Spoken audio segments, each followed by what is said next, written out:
जय माता दी दोस्तों, आप सभी का आपके अपने चैनल अनु एस्ट्रो 777 में बहुत बहुत स्वागत है।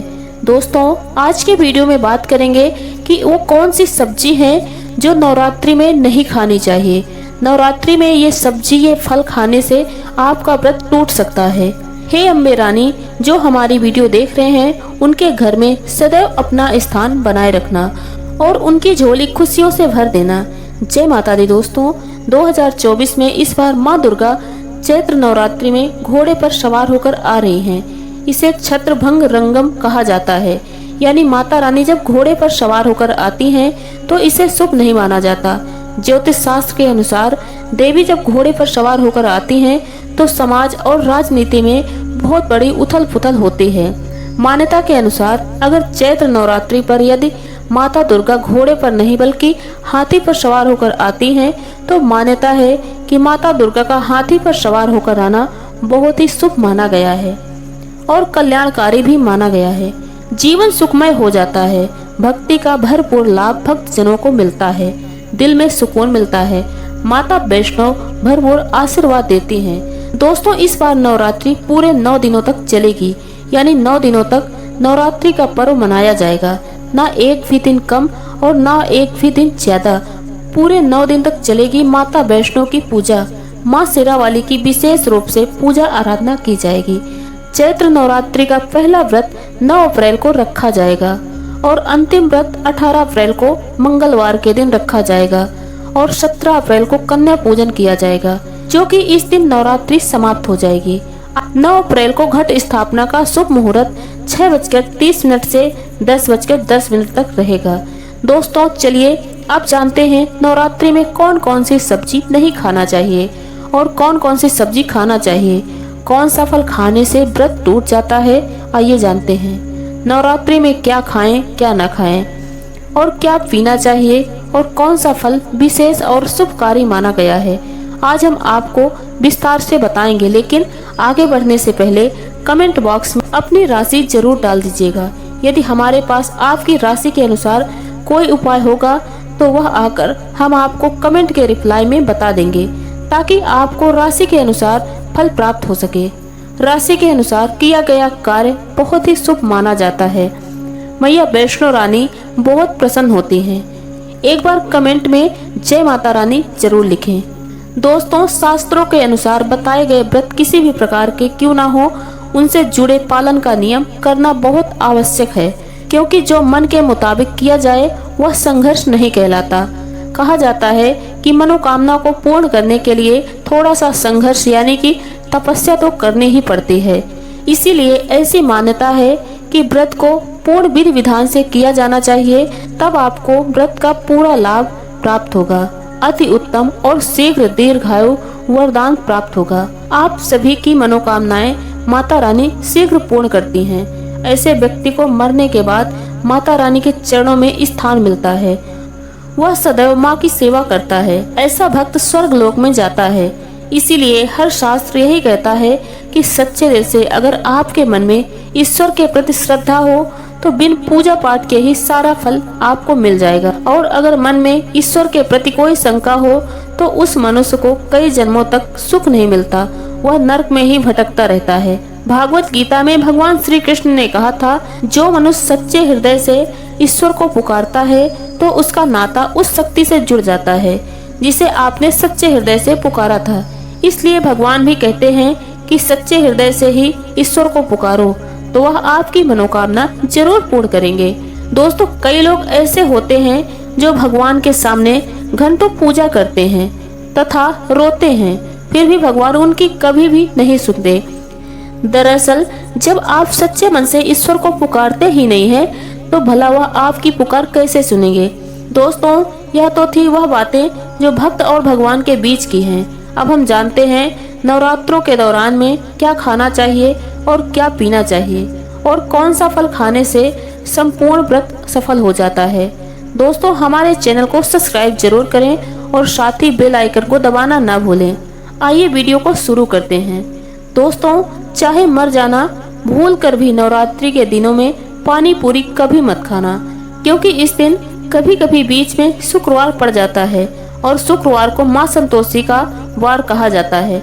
माता संतोषी खट्टी चीज खाने वाले व्यक्ति से हमेशा क्रोधित रहती हैं, यानी नाराज रहती हैं, क्योंकि नवरात्रि में माता संतोषी जागृत अवस्था में हो जाती हैं।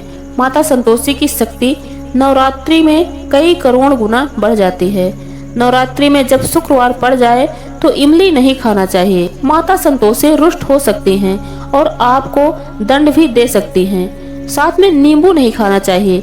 वैसे तो नवरात्रि के व्रत में नींबू खा लेना चाहिए, पर अगर शुक्रवार हो तो माता संतोषी के क्रोध से बचने के लिए नींबू नहीं खाना चाहिए। इस दिन नींबू का त्याग करना चाहिए। दोस्तों, पानी पूरी क्यों नहीं खाना चाहिए?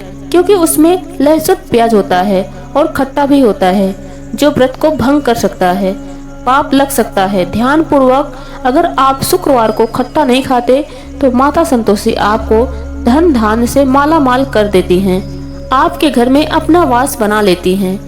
नवरात्रि में लहसुन प्याज और खट्टा, फिर चाहे आपने व्रत भी नहीं रखा है, फिर भी आपको शुक्रवार के दिन या अन्य दिनों में लहसुन प्याज नहीं खाना चाहिए। लेकिन हाँ, पानी पूरी आप खा सकते हैं, वह भी जब नवरात्रि समाप्त हो जाए। दोस्तों, वीडियो को लाइक जरूर करें, क्योंकि आपका एक लाइक माता रानी को बहुत ज्यादा प्रिय है। माता रानी को अच्छा लगेगा, इसलिए माता के लिए एक लाइक तो बनता है। माता रानी को नकारना नहीं चाहिए। दोस्तों, नवरात्रि के दिन सेब जरूर खाना चाहिए। शास्त्रों में बताया गया है कि भगवान के भोग में सेब बहुत जरूरी होता है। अगर आपका व्रत है तो आपको सेब जरूर खाना चाहिए। केला, पपीता, तरबूज और मीठे अंगूर जरूर खाना चाहिए। इन फलों से व्रतधारी को शक्ति मिलती है और व्रत भी पूरा हो जाता है। शास्त्रों में बताया गया है नवरात्रि के दिनों में सीताफल जरूर खाना चाहिए। सीताफल खाने से 20 ऐसी बीमारियां हैं जो खत्म हो जाती हैं। माना जाता है नवरात्रि के दिनों में सीताफल का घर में प्रवेश होना बहुत ही बड़ा शुभ माना गया है। सीताफल खाने से नवरात्रि का व्रत सफल हो जाता है, क्योंकि इसमें माता सीता का आशीर्वाद मिला हुआ है। माना जाता है भगवान राम के वनवास के दौर में माता सीता ने यही फल खाया था। नवरात्रि के दौरान इसे जो भी खाता है उसे दुखों का सामना नहीं करना पड़ता। तो सीताफल आपको जरूर खाना चाहिए। माता सीता प्रसन्न होती हैं और आशीर्वाद देती हैं। दोस्तों, नवरात्रि में तेल की तली हुई हरी मिर्च खा सकते हैं, लेकिन कम मात्रा में खाना है। व्रत के दौरान ज्यादा तीखा नहीं खाना चाहिए। व्रत में तीखा खाने से व्रतधारी की जो पेट की आंतें होती हैं उसमें जख्म हो सकते हैं, क्योंकि इस दौरान हम व्रत का पालन करते हैं तो हमारे पेट में कुछ नहीं होता, इसलिए हल्का खाना खाना चाहिए। सर्वप्रिय और उत्तम माना जाता है। व्रतधारी को रसीले आलू जरूर खाना चाहिए। इससे हमारे शरीर में ऊर्जा की भरपूर जरूरत जो होती है वो पूरी हो जाती है। आप आलू का पानी पी सकते हैं। रसीले आलू जरूर खाना चाहिए। दोस्तों, नवरात्रि में भिंडी की सब्जी जरूर खाना चाहिए। भिंडी में ऐसे कई पोषक तत्व हैं जो हमारी हड्डियों को मजबूत बनाते हैं। और नवरात्रि में बैगन की सब्जी जरूर खाना चाहिए। लेकिन जब नवरात्रि में सोमवार पड़ जाए तो बैगन की सब्जी मत खाना, पाप लगेगा। नवरात्रि के सब्जी में हरा धनिया जरूर डालना चाहिए। हरे धनिये से भी व्रतधारी को पोषक तत्व मिलते हैं। नवरात्रि में हरा धनिया जरूर खाएं, इससे जो शुगर का लेवल होता है वह कम हो जाएगा। नवरात्रि में रिफाइंड का तेल और सरसों का तेल भूलकर भी व्रत के दौरान नहीं खाना चाहिए। मूंगफली का तेल और देसी घी और गोले का तेल खाना बहुत अच्छा माना गया है। दोस्तों, नवरात्रि में व्रतधारी को डब्बा बंद लस्सी, डब्बा बंद जूस नहीं पीना चाहिए। उसमें कई तरह के केमिकल मिले होते हैं, जिसके कारण आपका व्रत टूट भी सकता है।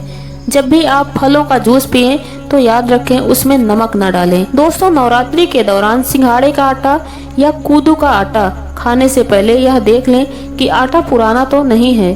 पुराना नहीं होना चाहिए, क्योंकि पुराने आटे में कीड़े वगैरह पड़ जाते हैं, जिसके कारण आपका व्रत टूट सकता है। क्योंकि यह छोटे छोटे कीड़े हमें दिखाई नहीं देते और आपके मुंह तक पहुंच जाते हैं। ऐसा आटा खाने का मतलब कीड़े मकोड़े का मांस खाने के बराबर माना गया है।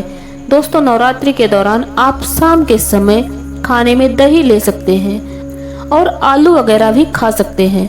आलू के चिप्स खा सकते हैं, साबूदाने की टिकिया बनाकर खा सकते हैं, आलू के पापड़ भी खा सकते हैं। कि सब्जियां तो ऐसी हैं जो नवरात्रि के दौरान भोजन में शामिल कर सकते हैं। इससे आपको एनर्जी मिलेगी, आपका व्रत सफल हो जाएगा। नवरात्रि के दौरान आप दूध भी पी सकते हैं जो आपको ताकत देगा। चाय वगैरह भी पी सकते हैं। चाय में नमक डालने से भी व्रत टूट जाता है और हड्डियां भी गल सकती हैं। एक बात का ध्यान रहे, व्रतधारी को पेट भर खाना यानी गले तक भोजन नहीं करना चाहिए, नहीं तो व्रत रखने का कोई भी फायदा नहीं मिलता। थोड़ा थोड़ा खा सकते हैं। दोस्तों, नवरात्रि के 9 दिन आदिशक्ति जगदम्बा माँ दुर्गा को समर्पित होते हैं। नवरात्रि के 9 दिन माता रानी के 9 अलग अलग स्वरूपों का पूजन किया जाता है। नवरात्रि के 9 दिनों तक माता रानी को अलग अलग स्वरूप के हिसाब से अलग अलग पुष्प, अलग अलग भोग अर्पित किए जाते हैं। लेकिन क्या आप जानते हैं, कुछ ऐसी वस्तुएं हैं जिन्हें नवरात्रि के दौरान भूलकर भी माता रानी को अर्पित नहीं करना चाहिए। अगर इन वस्तुओं को आप गलती से भी माता रानी को अर्पित कर देते हैं तो आपको व्रत और पूजन का पूरा फल नहीं मिलेगा। इसीलिए माता रानी की कृपा प्राप्त करने के लिए आपको यह जानना बहुत ज़्यादा जरूरी है कि वह कौन सी वस्तुएं हैं जो माता रानी के पूजन में भूलकर भी इस्तेमाल नहीं करना चाहिए। आइए माँ का जयकारा लगाते हुए वीडियो को शुरू करते हैं। दोस्तों, नंबर 1, नवरात्रि के दौरान शादीशुदा महिलाओं को सफ़ेद कपड़े पहनकर पूजा पाठ नहीं करना चाहिए। साथ ही साथ काले कपड़े भी नहीं पहनना चाहिए। शास्त्रों में बताया जाता है कि घर में माता रानी की 2 या 3 मूर्तियां या फोटो नहीं होने चाहिए। इस बात का भी आप विशेष ध्यान रखें। माता रानी के पूजन में कोई भी खंडित चीज इस्तेमाल ना करें, जैसे कि चटका हुआ या टूटा हुआ दीपक या फिर चटका हुआ कोई बर्तन। साथ ही यह भी ध्यान रखें, माता रानी को जो आप फूल चढ़ाते हैं वो फूल आप सूंघ कर कभी भी ना चढ़ाएं या गिरे हुए मुरझाए हुए फूल बिल्कुल भी अर्पित ना करें। दोस्तों, ये थी जानकारी नवरात्रि के व्रत में क्या खाना चाहिए और क्या नहीं खाना चाहिए और कौन कौन से उपाय करने चाहिए। और हमारे द्वारा दी गई जानकारी आपको पसंद आई तो वीडियो को लाइक करें और अपने दोस्तों में ज़्यादा से ज़्यादा शेयर करें। हमारे YouTube चैनल में आप पहली बार हैं तो हमारा YouTube चैनल अनु एस्ट्रो 777 सब्सक्राइब जरूर करें, साथ ही बेल आइकन प्रेस कर दें। और आज का वीडियो बस यहीं तक, मिलते हैं अगले वीडियो के साथ। जय माता दी।